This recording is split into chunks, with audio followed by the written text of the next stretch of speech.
gentlemen, welcome aboard the Athletics Can't Wait Jets podcast, your nonstop shop for all things Jets. Now here are your hosts, Tim McMaster and Connor Hughes. Listen safely. Can't wait! Training camp has arrived, and we are back on the Can't Wait podcast. Tim McMaster here, along with the Athletics Jets reporter Connor Hughes and our producer Marissa Morris. Thanks for checking us out on YouTube, Spotify, Apple. We're available everywhere. If you can drop us a 5-star review and rating, we love that as well. We're going to get all into the Zach Wilson situation, what all of this stuff means going forward, what happened in the first day of workouts today. Connor was obviously there. Before we get to that, we have to reference, though, the last episode. We're obviously back in our normal places now. Connor in his office, me with my boring white wall behind me. Two hats now. Yeah, two hats. We're on our way. But last time out, we were at the golf course, and it went, well, there was some good and bad. If you listen to the show on Apple and Spotify, it sounded great because Marissa did an amazing job of getting rid of the less great parts. But we had some heat problems on the golf course, led to some overheating. So we apologize for that for anybody that tuned in on YouTube. It got better as the episode went along. Hopefully you hung in there. But guys, we're back, and everything should run smoothly today. Yeah, you say we were eviscerated on YouTube. I mean, there was I thought at least we had a loyal enough I shouldn't say the fan base, and the listenership has been ridiculously loyal. Like it's never you guys. You guys all know how this works. You guys all know that if something was a little hiccupy, it was probably because of that. I mean, we have with the loyal OG Can't Wait listeners, there's never a problem. But like, obviously when you put something on YouTube, someone searches for one name, someone does something, and SEO queen Marissa hit kind of gold or something like that, and it brings people in, and they get their first 10 or 15 seconds and see that it's choppy, and they're like, what the hell is this? Give it up. It's awful. Delete your lives. Like, just absolutely awful.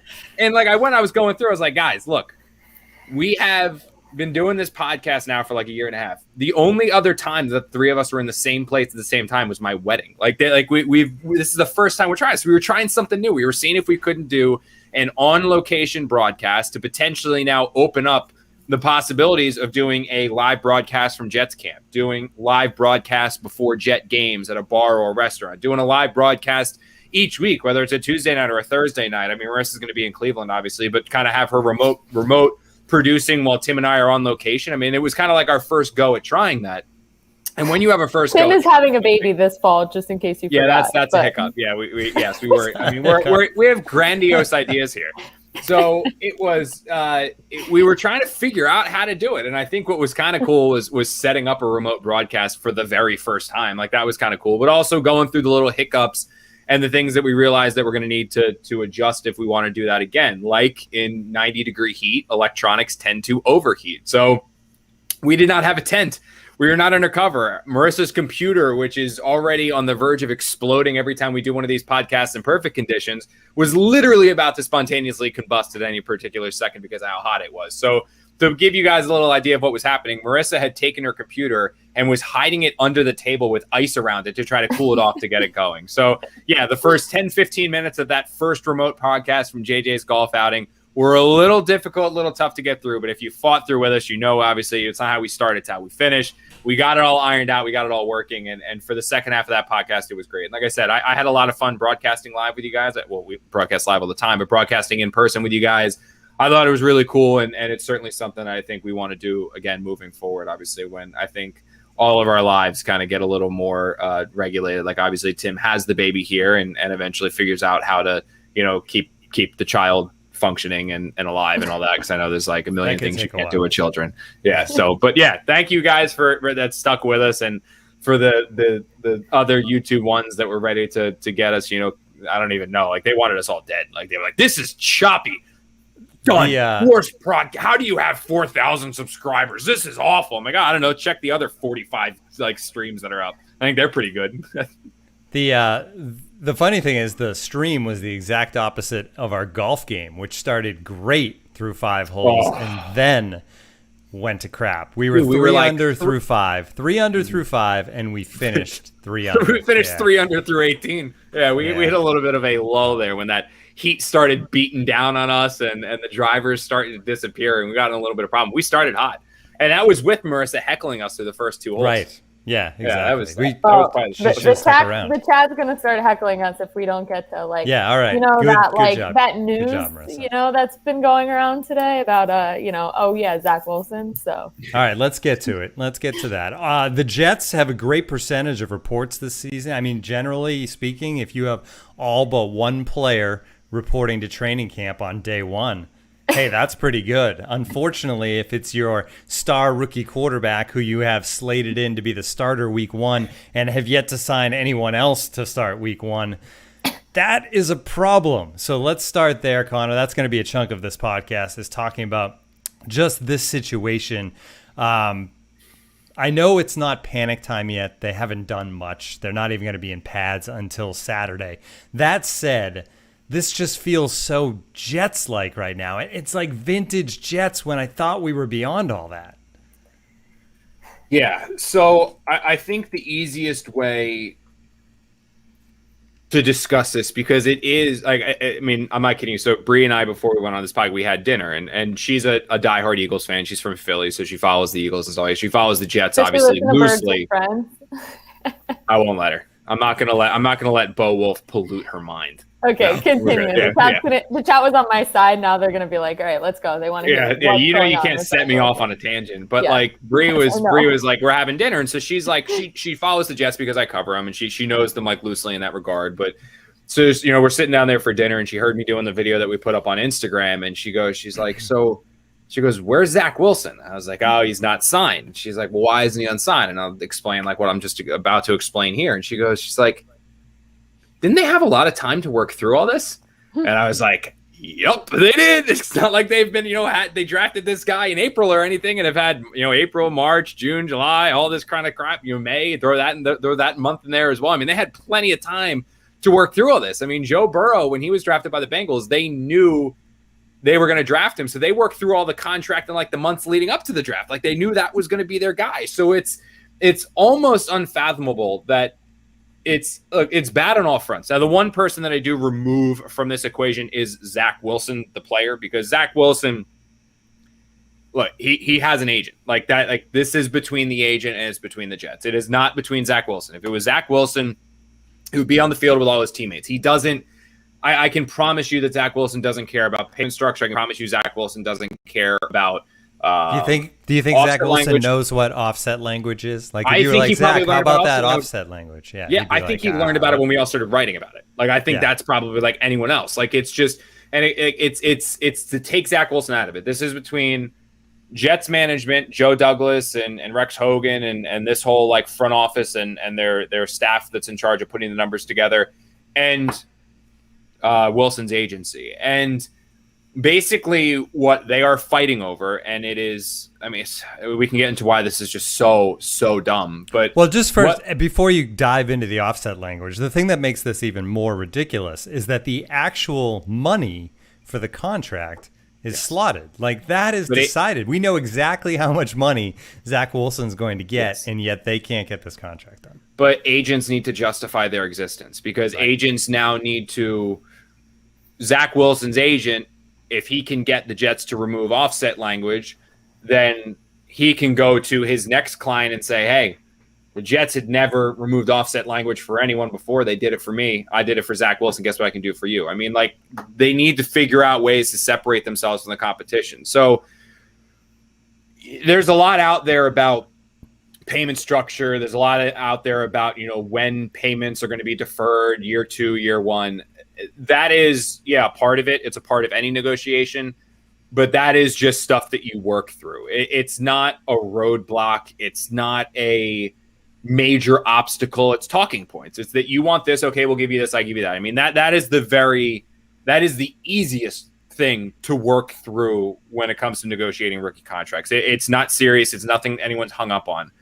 What Zach Wilson and the Jets, or when I say Zach Wilson, I mean Zach Wilson's representation, what they are held up on is this thing called offset language. And you probably have heard of offset language because offset language was the cog in Sam Darnold's 3-day holdout from Jets training camp. And basically what offset language comes into play, and the only time that offset language comes into play, is when a player has a guaranteed contract like Zach Wilson does because he was the number 2 pick in the draft. And if the Jets were to cut him before that guaranteed money is paid out. So, easiest way to describe this is Zach Wilson has a 4-year contract. Hypothetically, say he gets $5 million per year, right? The Jets decide after 3 years they are going to cut Zach Wilson. So he is still owed $5 million from the Jets. If Zach Wilson goes and signs a $3 million deal after the Jets cut him with the Philadelphia Eagles pay $3 million. The Jets pay $2 million. That is if offset language is involved in Zach Wilson's contract. Okay? If there is no offset language involved in Zach Wilson's contract, and Zach Wilson is still owed $5 million for the Jets and then signs a $3 million deal with the Eagles, Zach Wilson gets $8 million. So it basically allows the player to double dip. So from a player perspective, you do not want offset language. From a team perspective, you do want offset language, right? You do. The irony of this is that by haggling over this, you're basically haggling over the fact that maybe we drafted the wrong guy, which is, Dude, I mean, I know that, but that's what it almost looks like. It's you're like, also well, if haggling we over cut 800 this grand. guy, if we cut this guy in 3 years because he's a bust and we didn't draft the right guy, then we want to make sure we save a couple $1 million at the other end. It's not even a couple terrible. $1 million. It's not even a couple $1 million. If you are a rookie quarterback that is cut after 3 years, you're getting the minimum. Like no team, if there's a reason, if the Jets draft Zach Wilson second overall, which they did, and they're cutting him after 3 years, he ain't getting $2, $3, $4, $5, $6 million from another team. He's going to get like $800,000 or whatever the minimum is at that time. So maybe it is, maybe it is 1 million, but it's 1 million because that's what the minimum is, and the salary cap's going to be so high that 1 million is what $500,000 is today. Like it's one of those things. So that's the irrelevant part of it all. In the NFL, sorry, you can go. Yeah, go ahead. No, you go ahead. I'm stepping on you. Go ahead. No, it's fine. So the way that from the Jets' perspective here, right? Because in your mind, you're thinking like you're haggling over nothing, right? Like, okay, the Jets are basically fighting, and they don't have Zach Wilson in camp right now over $800,000 to $1 million because that's what would be offset if they were to cut him. So you're not only talking about foreseeing the worst possible situation 3 years down the road, but you're also fighting over $1 million, right? That's kind of like the public perception from why this is dumb for the Jets to just remove offset language, right? That's not the Jets' point of view. From the Jets' point of view, they do not want to let the minority influence the majority. In the NFL, there are only 2 teams that do not include offset language in their deals. It's the Jacksonville Jaguars and it's the LA Rams. Those are the only 2 teams in the NFL that do not include offset language. I know it was previously reported that Justin Fields does not have offset language in his contract. That's not true. Justin Fields has partial offset language in his contract. He doesn't have full offset language. He has partial offset language. So, for example, like instead of that, it's 50%, like something along those lines, but it's partial off. So Justin Fields does have offset language. The only 2 teams that don't are the Rams and the Jaguars. So from the Jets' perspective, they do not want to let the minority influence the majority in this. That's why they're sticking to their guns. Also, this isn't necessarily about, from the Jets' perspective, Zach Wilson. This is about the precedent that it sets if they remove offset language from Zach Wilson's contract, because Quinnen Williams is going to need a new contract soon. Mekhi Becton is going to need a new contract soon. All of the free agents that the Jets sign in the coming years are going to receive contracts.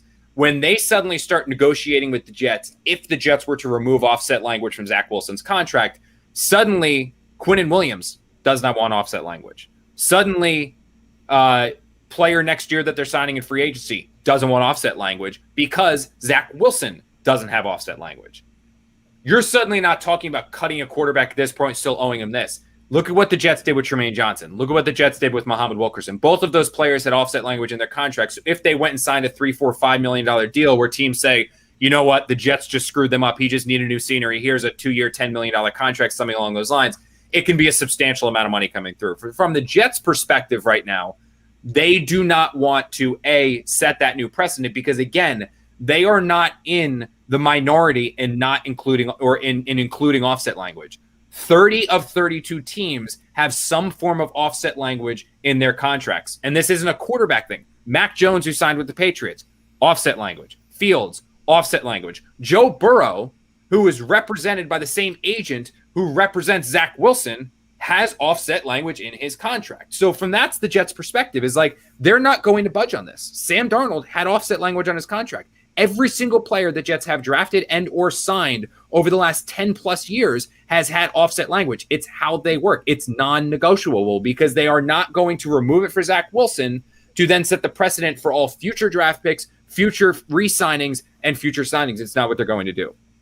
Zach Wilson, again, not Zach Wilson the person, Zach Wilson's representation, sees it as an opportunity to potentially change the narrative that the Jets need Zach Wilson. They don't have any options behind Zach Wilson, and they think they can push this enough to where the Jets will remove offset language. And suddenly that agency looks really freaking good because they got the Jets to take offset language out, and it helps them recruit future players and helps them bring future players in.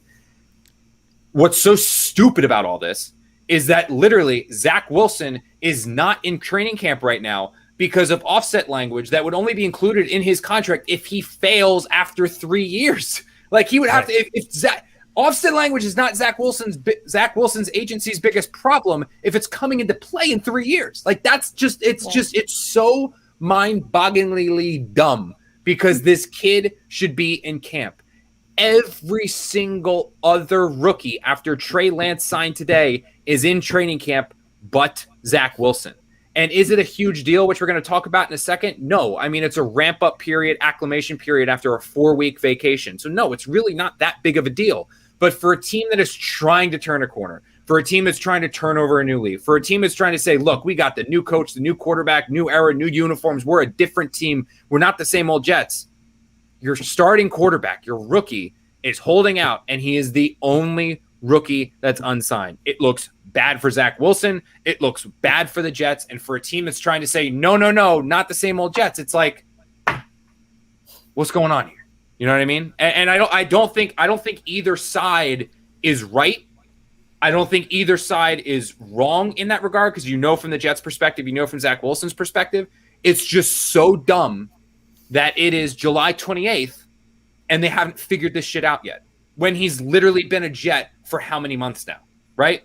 March, April, May, June, July, almost August. So 6 months, and he was drafted in April. So 7 months. So how long his kid's been a part of this? This is how long you've known you're going to have to sign him. Everyone else is done. Every other rookie across the entire NFL is done, but Zach Wilson. Like, it's ridiculous. It's ridiculous.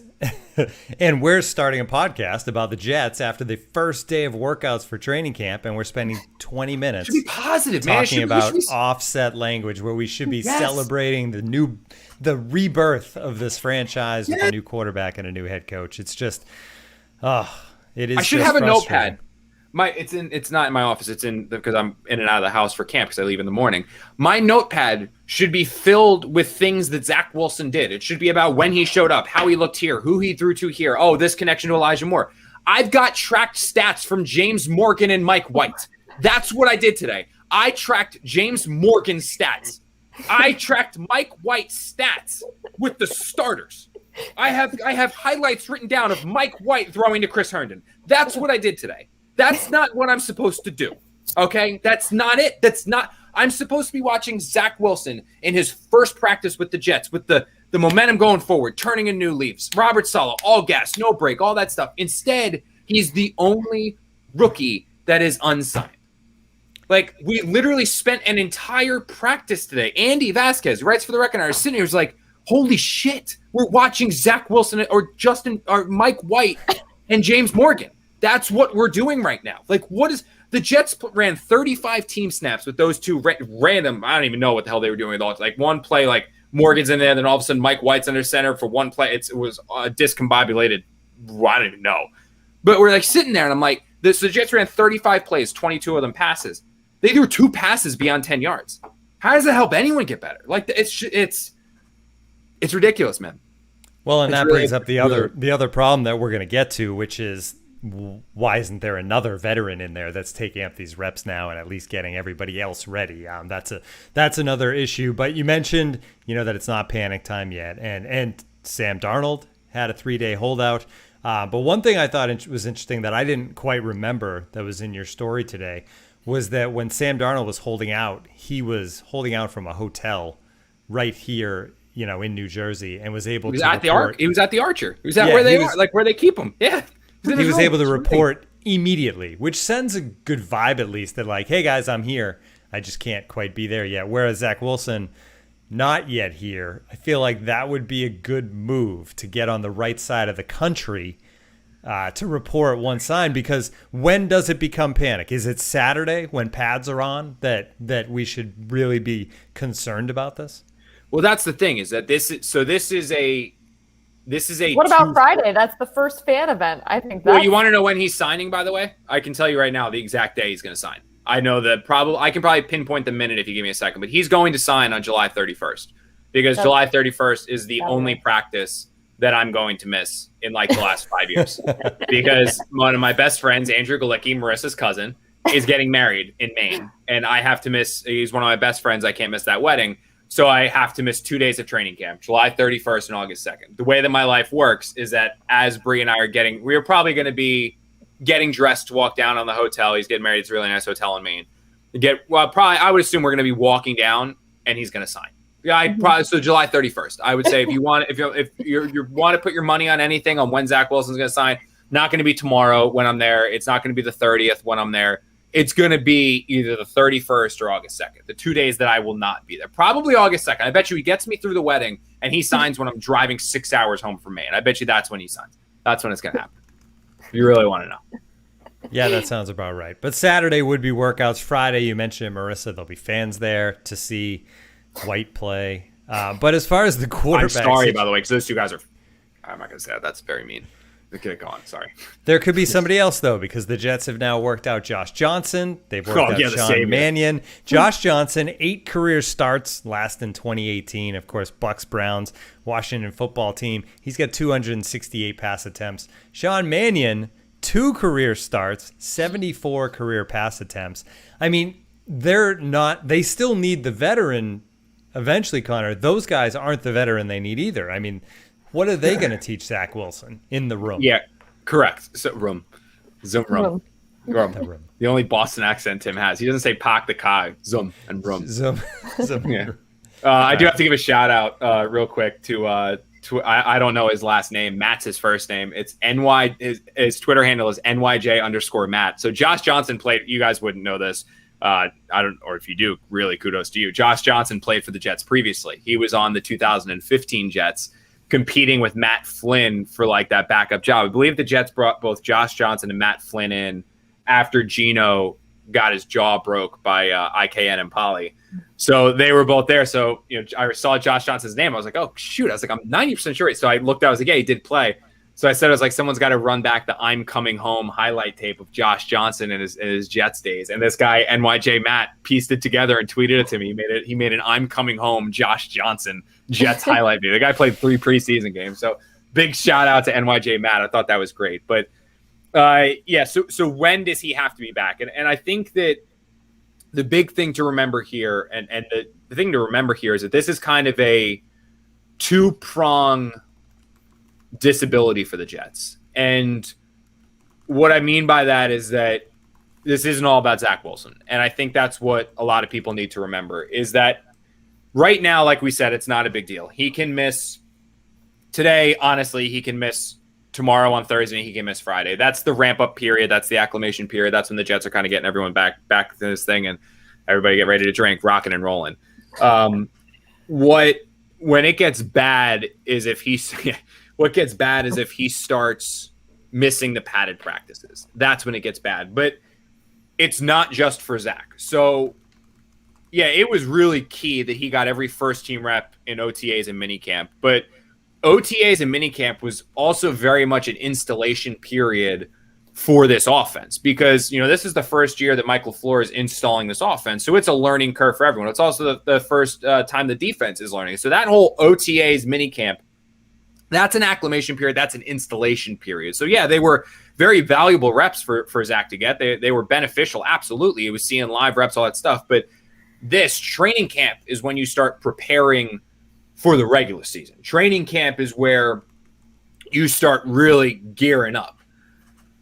Every blitz that Wilson sees once the pads come on, it's incredibly valuable. Every rep that he sees is incredibly valuable. Every complete pass is as valuable as the incomplete pass. I mean, this is the time when you really start developing, but also preparing Wilson for when he's going up against the Panthers in week 1, and then eventually sees the Falcons and sees the Bills and the Dolphins. This is where you're preparing him for that. You're throwing wild looks. You're seeing live bullets, because remember, OTAs and minicamp are padless, so Zach Wilson's never seen an actual live pass rush. This is when you've really got Carl Lawson screaming off the edge, and Jabari Zuniga and Bryce Huff and Quinnen Williams when he's back coming up the middle and getting those practices against. I mean, that's when you're really starting to prep. So Saturday when the pads come on is probably the latest where you can say, okay, it's fine.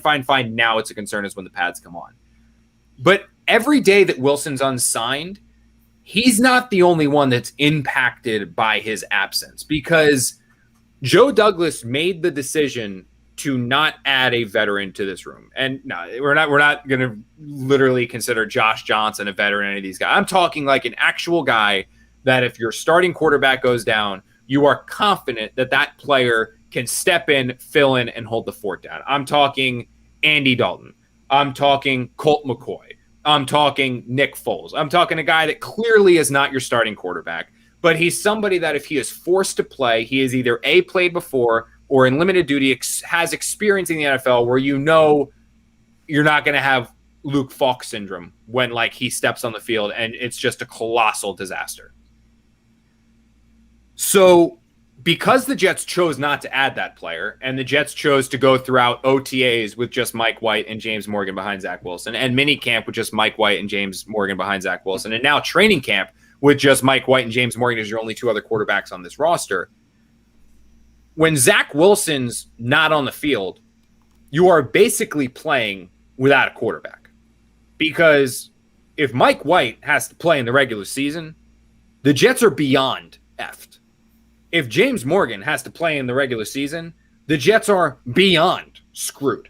They are in such deep shit if either of those guys has to start an NFL game. It is bad news bears. The Jets can like those players. They can like the idea of developing those players. I like the idea of James Morgan as this team's number 3 quarterback getting another year to develop, and Mike White continuing to develop on the practice squad. I like that idea.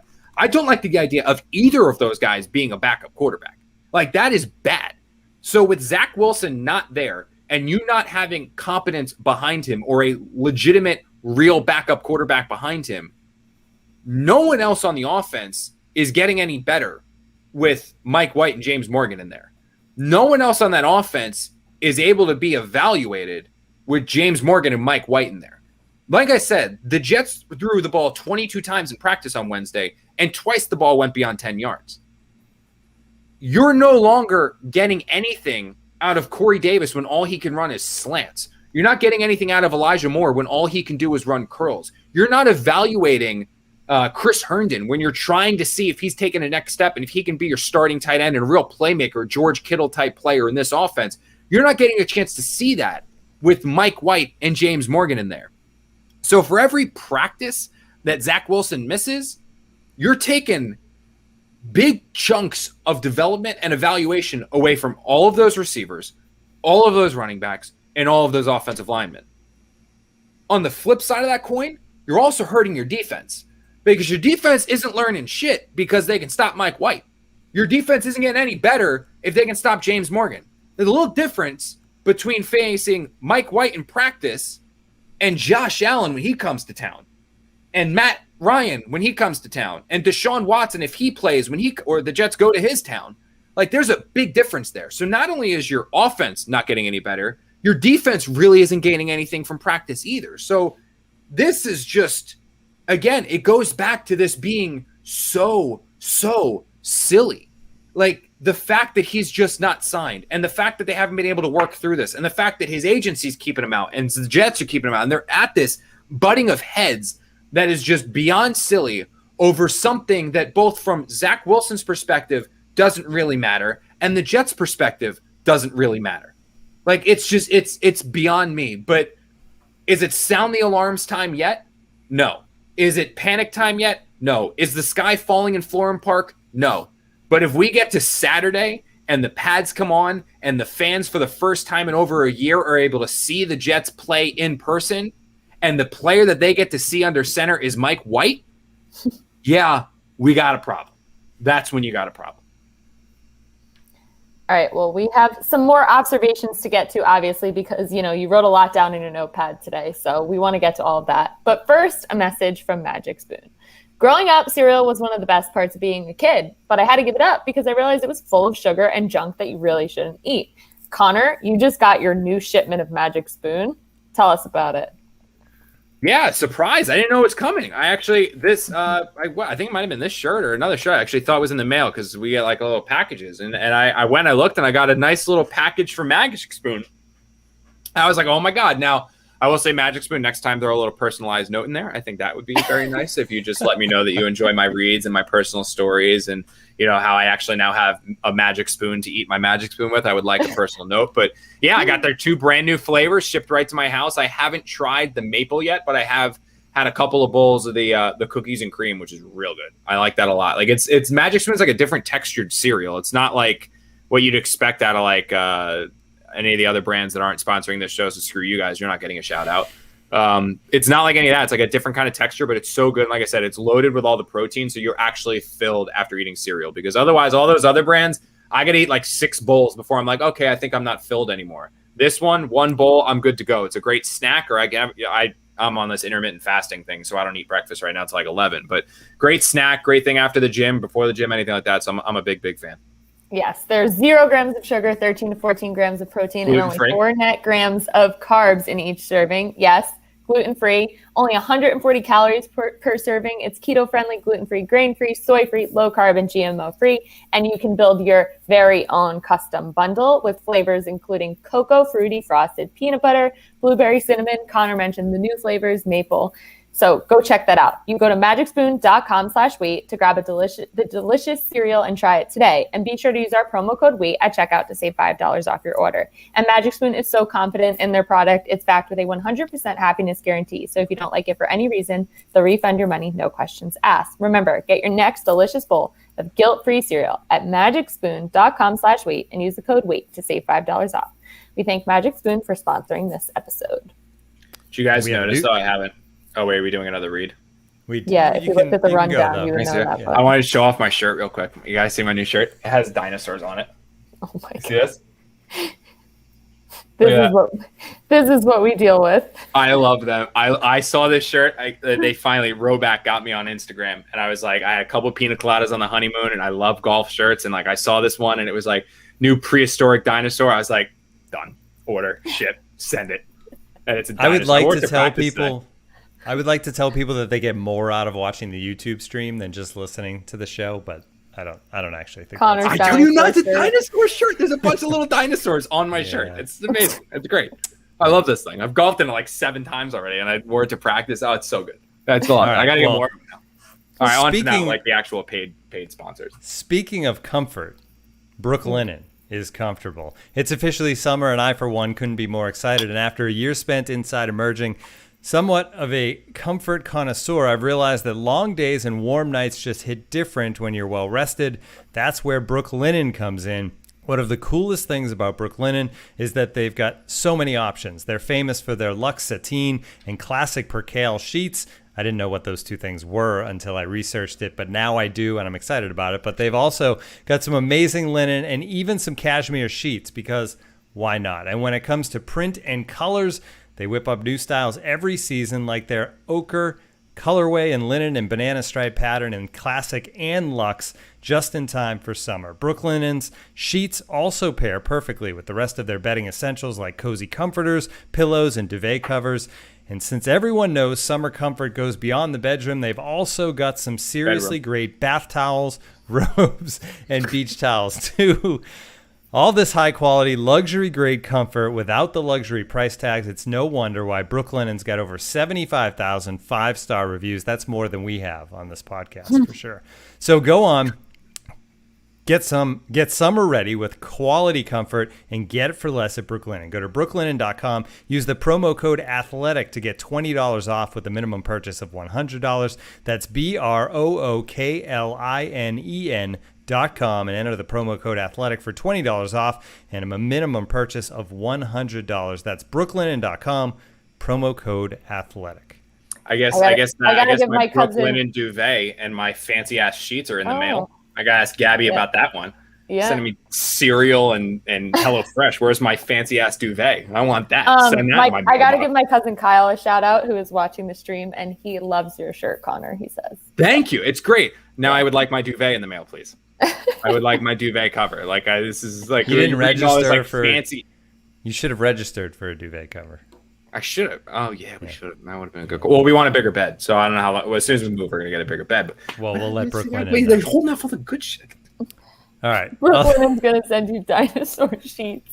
Do they have that? Because I would take. I don't know if Bree would let me put them on the bed. I might just have to sneak them on. I would really hope or even the banana. I think that'd be cool. Do not do that. Yeah, that would be. All right. So before we move on to other notes, just kind of one more question about the Jets and the Zach Wilson situation, and that is, as you talk to other players, Connor, with throughout the days, have you gotten a vibe from other players that there's any frustration, or is it just kind of like, you know what, we're all here to get money and get the best contract, and good for Zach? That's what and that's what made when Le'Veon Bell was with the Steelers, and I think this was when he held out the entire year, or maybe did he miss a portion of the year and come back one time? I can't. When he was dealing with all that contract stuff with the Jets or with the Steelers, I'm sorry, there was a huge storyline out of Pittsburgh because a number of the players on the Steelers roster spoke out on Bell and were basically like, "Where the hell are you? You got to get back." And the one golden rule in the NFL is you do not talk about another player's money. You do not put your hand in another man's wallet.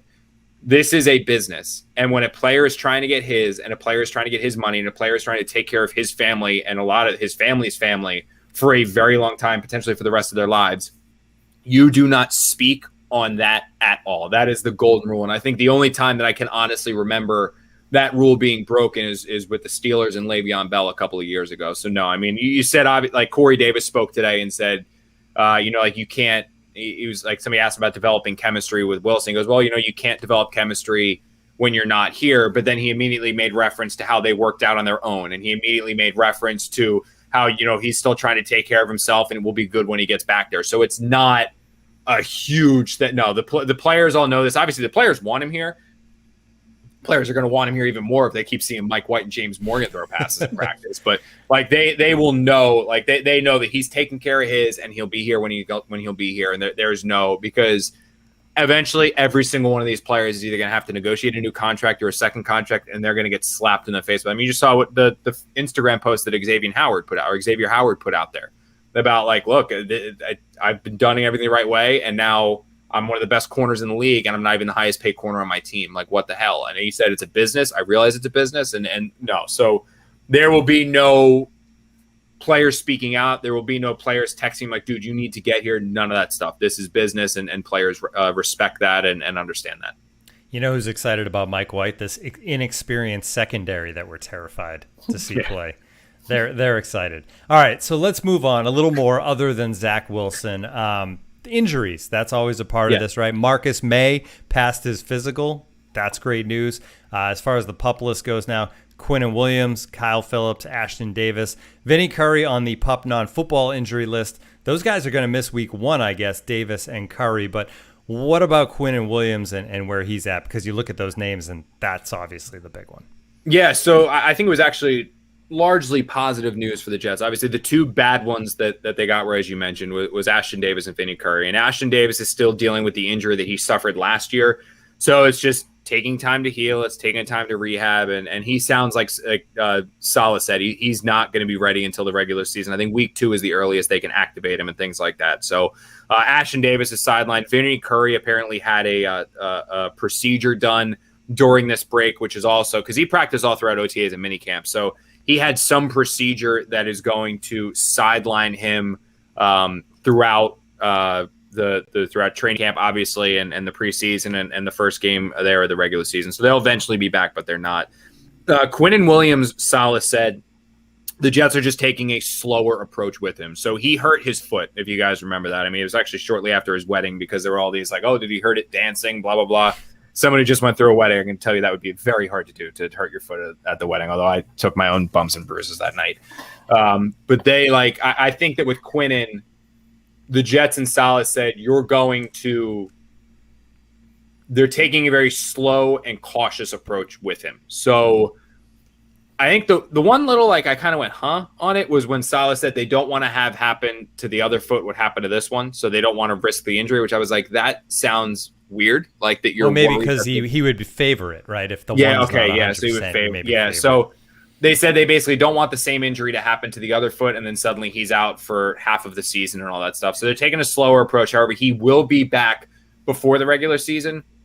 Salah said he didn't want to jinx saying he'll definitely play week 1. But the expectation is that he will be back for those joint practices against the Packers in a couple of weeks. And then he'll also play in that preseason game against the Packers. So Quinnen Williams is progressing. The Jets are liking what he's doing, his conditioning and all that stuff. They just don't want to rush him back right now. They rather make sure that he's 100% for the regular season, because that defensive line obviously is going to be pretty important for the success of this defense and a team as a whole. And Mekhi Becton, who missed so much time during the summer, he's back out there too. That's a big plus for this team. Yeah, pun intended. And I mean big. Oh, yeah. By the way, we saw – so the cool thing is, man, like the last 2 days, we've had in-person access. And I said this to Bree when I got home. I haven't talked to, on the record, a player or coach in person since the 2019 NFL Combine. Like that, it's been that long because – in February, a month later, is when the world shut down because of COVID. So there was no OTAs, minicamp, training camp last year. There was no locker room or access to coaches. I mean, Gase would sometimes come over to the sideline and talk to us, but there was no recorders out, podium, player talking, none of that. So to be back in training camp, talking to players and talking to coaches and setting up one-on-ones and all this stuff, I mean, it's awesome, but it's also like so weird that like it's back and cool and all that stuff. So, we actually got the chance to talk to Mekhi Becton for the first time in person, and the dude's huge. I mean, he made the podium that he was standing behind look like a toothpick. I mean, it was just, I mean, it basically was holding the podium like I would hold an iPad. Like it's ridiculous how big that guy is. But the big thing about him is that while the Jets say they didn't give him a number, Mekhi Becton said he showed up at the number the Jets wanted him to show up at. He said he's been doing additional conditioning. He's been eating right. He's been doing all these things. So he's in really good shape.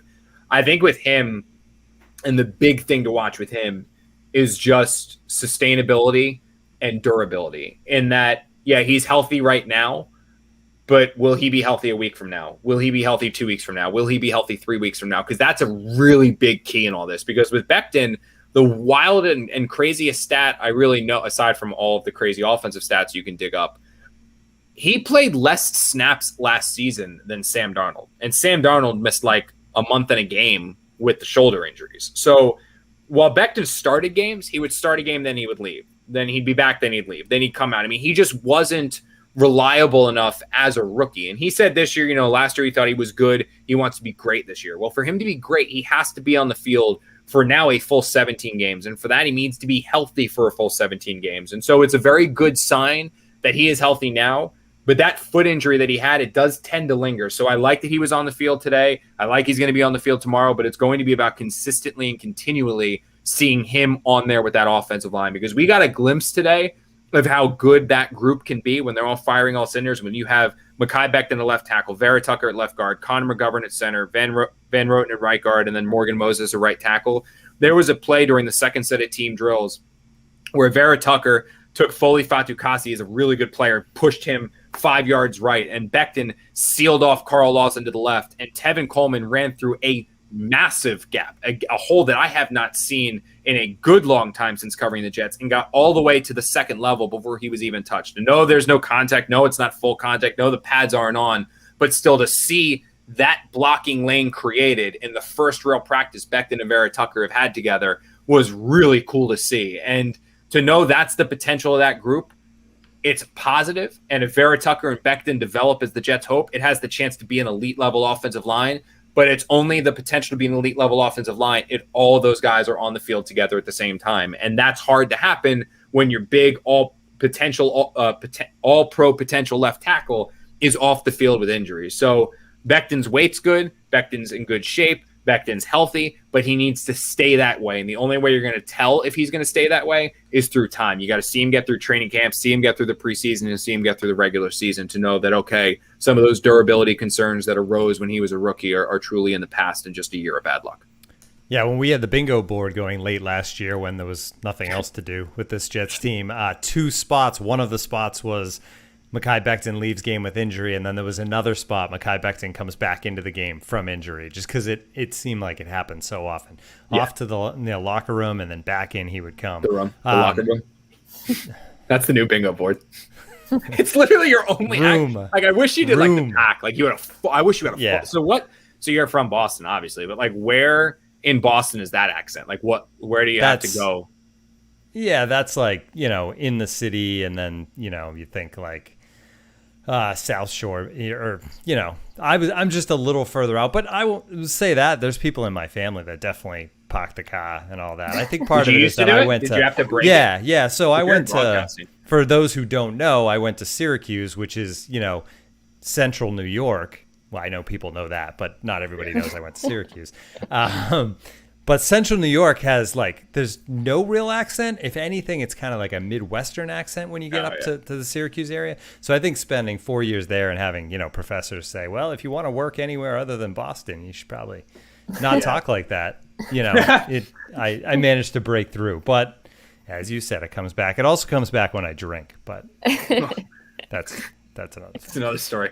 It's a story for Can't Wait After Hours. All right, I think one more thing I'd like to touch on is you talk about first team and second teams, and obviously it's just the first day of camp and lots of things can change, but two guys that were with the second team unit today, Denzel Mims, who all summer long was with the second unit, and Chris Herndon, who is officially, I guess, second unit material right now. Are they sending a message to Chris Herndon that, hey man, we've given you plenty of rope and, now's the time?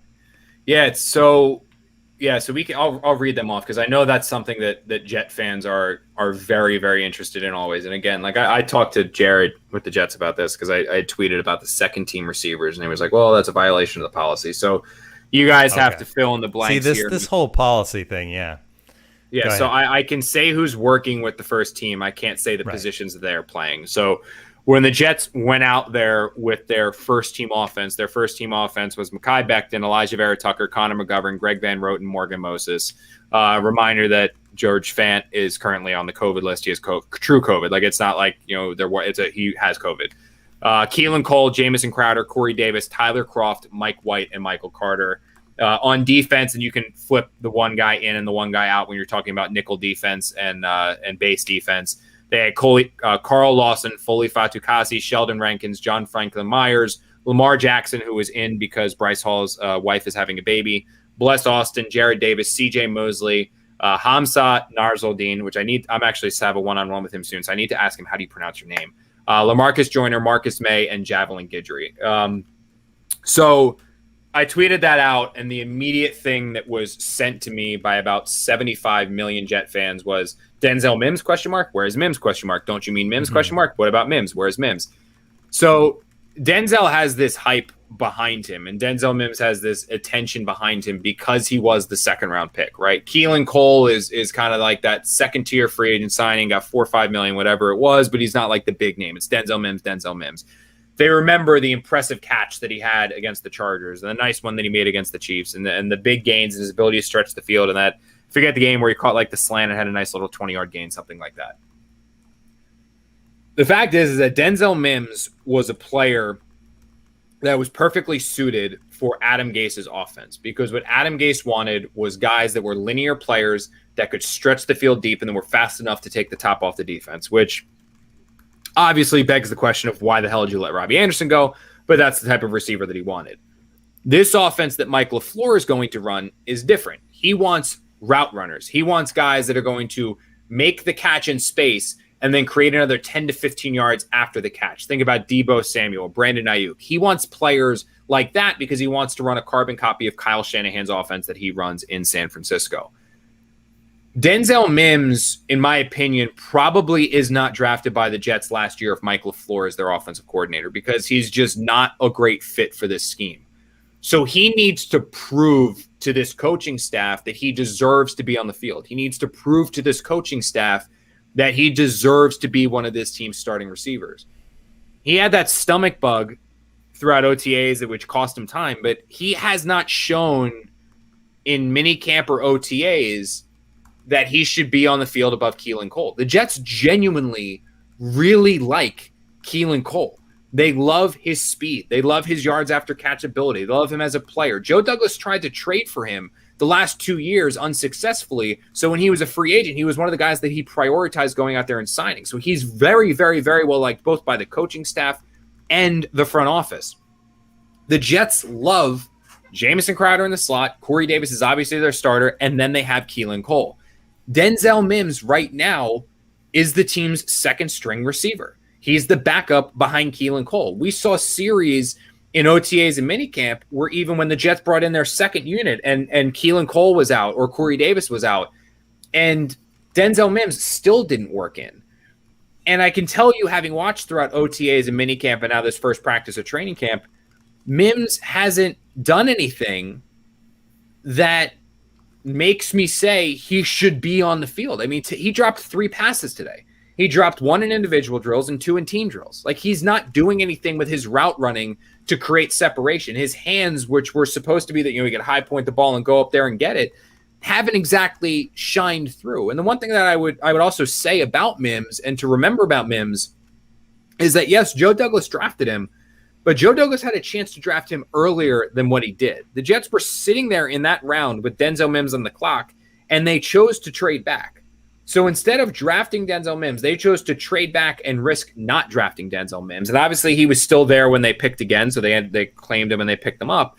But that is something that I would keep in my mind as well. And the one thing that I will say, though, with all that is that I honestly believe that when all is said and done, the Jets' starting 3 receivers are going to be Keelan Cole, Corey Davis, and Jamison Crowder, with Elijah Moore working in there just as much as Crowder, because he'll work outside, he'll work inside, they'll use him in the backfield, they'll use him everywhere.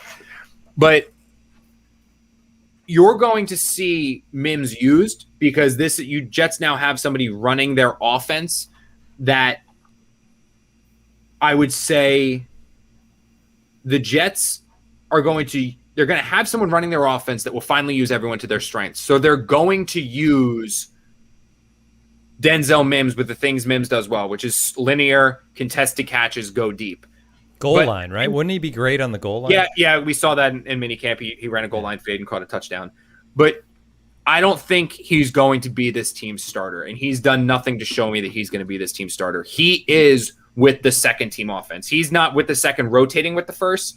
He is the second team outside receiver. He's not pushing Keelan Cole for reps. He's certainly not pushing Corey Davis for reps. He doesn't play in the slot. And if anyone's going to get first team reps to spell Keelan Cole or Corey Davis, it's going to be the rookie Elijah Moore. So Denzel Mims is going to have a role with the Jets. They're going to use him for the things that he does well with his strengths and weaknesses, but I don't think it's going to be as a starter. And the other one that obviously is as you mentioned, is Chris Herndon. It's just the same thing as Mims. He hasn't done anything to separate himself, which is why the Jets are now using Ryan Griffin and Tyler Kroft ahead of Chris Herndon. Now, what I will say is that Herndon did flash today. He made a brilliant catch up the left sideline from Mike White, where he was twisting and kind of made the grab here and then fell to the ground, jumped up and kept running down. So he has more physical talent than Kroft or Griffin. If he can get mentally checked in, he'll be a really good fit in an offense that wants a receiving do-it-all tight end. I think he has more potential to crack that starting lineup and make a difference if he can just get his head on straight. Mims is the other one that's like, My biggest issue with Mims right now, and this is from talking to people both in the building and people who have watched him play that know a lot more football than I do, is he just doesn't create separation. 50-50 balls, he's going to go up there and out-muscle guys, but he does not create enough separation. And he doesn't create enough separation with his route running, and this is an offense that prioritizes route running, creating separation in yards after the catch, and it's just not what Mims does well. All right, Marissa, we're going to wrap things up, but I think you got a question, right? In the chat. Oh, are there a few? I did say that. I said I was going to answer questions. I've said that a few times. I don't know if there's any in the chat. There's just a lot of comments in the chat today, a lot of aggressive comments. So we're just going to end this on a lighthearted note. Are they mad at me? No, they were mad. They were still mad at the stream last time early on, but we've moved on beyond that. Yeah, Now no, they're just mad at the Jets. I think they're They were mad about still the whole mad about Zach Wilson that? situation. Just yes. a few comments, but mostly mad at the Jets. You've been using that mute button, Marissa? No, I didn't have to kick anyone out. Everyone's been on their okay. behavior, but just fired up about the start of the season and Zach Wilson not being there. So lots of different takes on that. But let's end on a food note because that's your bread and butter, pun intended. Yeah, and on a negative food note because we still don't have spreads back. And I got to give Daryl Slater a big shout out here. He used to cover the Jets. Now he's kind of like he covers the NFL for the Star Ledger, but comes out to the Jets. And we had our pre-training camp meeting with the Jets media relations staff. Just kind of, this is where you're going to park. This is how conferences are going to work. This is how player access is going to work. Like the whole shebang. And then they were like, you guys have any questions? And Daryl came in and he goes, what's the food spread going to be like? So he jumped the gun on me. I was like, I don't know if I should ask that or not. We are not. Is Zach Wilson going to be there? What's the food spread going to be What's the food spread? That's reporters. Yeah, reporters going to report. Yeah. The Jets have not fed us yet.